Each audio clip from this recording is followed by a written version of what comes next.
I still remember the sterile hum of the hospital lights, that endless white buzz above me as pain carved through my abdomen. I could barely move, barely breathe.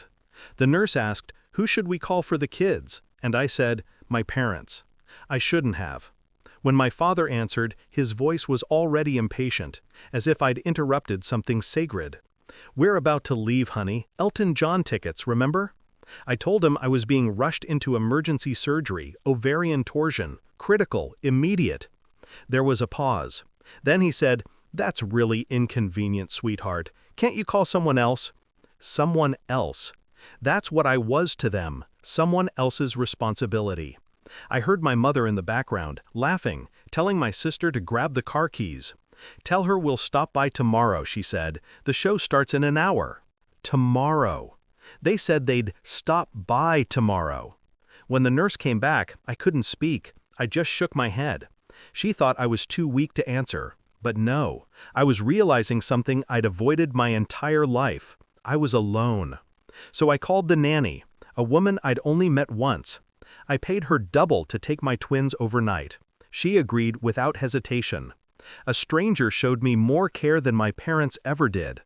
That night, as anesthesia pulled me under, I whispered to myself, "No one is coming." And I meant it. I'd been their provider for years, bought them their house, paid off their debts, covered my sister's tuition when Dad couldn't handle the stress. They called me the responsible one. What they meant was the useful one. But when I woke up in that hospital bed, stitches tight across my stomach, I wasn't their daughter anymore. I was done being useful. It wasn't rage, it was clarity, cold and sharp as the IV needle in my arm. The first thing I did was call my bank, froze every shared account, canceled the monthly transfers. Then I called my lawyer, the one they never knew I kept on retainer. We restructured everything. The house they lived in, it was still legally mine. Their utilities, in my name. I told them to prepare eviction notices, effective immediately. I didn't do it to be cruel. I did it to teach them what absence feels like. 2 weeks later, they showed up at my door. I was sitting on the porch, watching my twins draw chalk hearts on the pavement. My scars still hurt, but I didn't flinch. Mom was the first to speak. "Sweetheart, we came as soon as we could." I smiled, a slow, deliberate smile.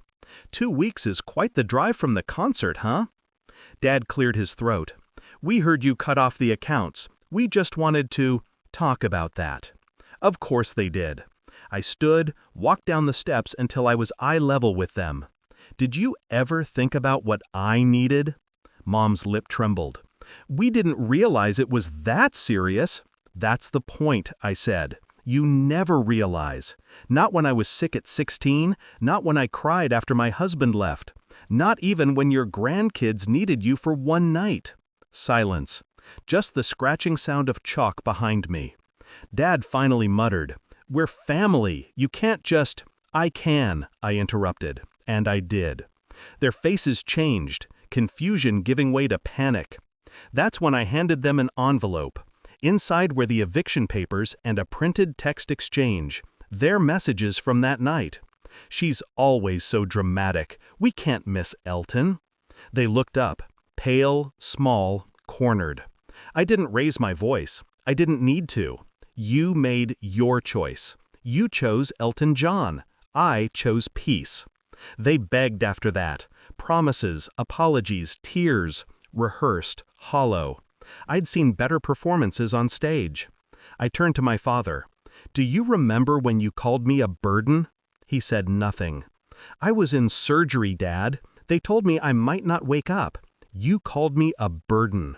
The weight of those words sank into him like lead. I watched it happen. Watched the realization crawl across his face. The moment he understood I wasn't bluffing this time. "I'm not angry anymore," I told them. "I just don't need you." And that was it. I walked back inside, closed the door, and let them stand there, two strangers clutching the remnants of a life I'd built for them. That night, as my twins slept, I sat by their door and listened to the soft rhythm of their breathing. The house felt lighter, like it had been cleansed of something rotten. I thought about all the times I begged for love, small, quiet ways of asking to be seen. Then I realized I didn't need their validation anymore. My family was here, asleep in the next room, safe because I made it so. The final act of revenge isn't destruction, it's silence. It's living well, without them. And in that silence, I found something my parents never gave me: peace.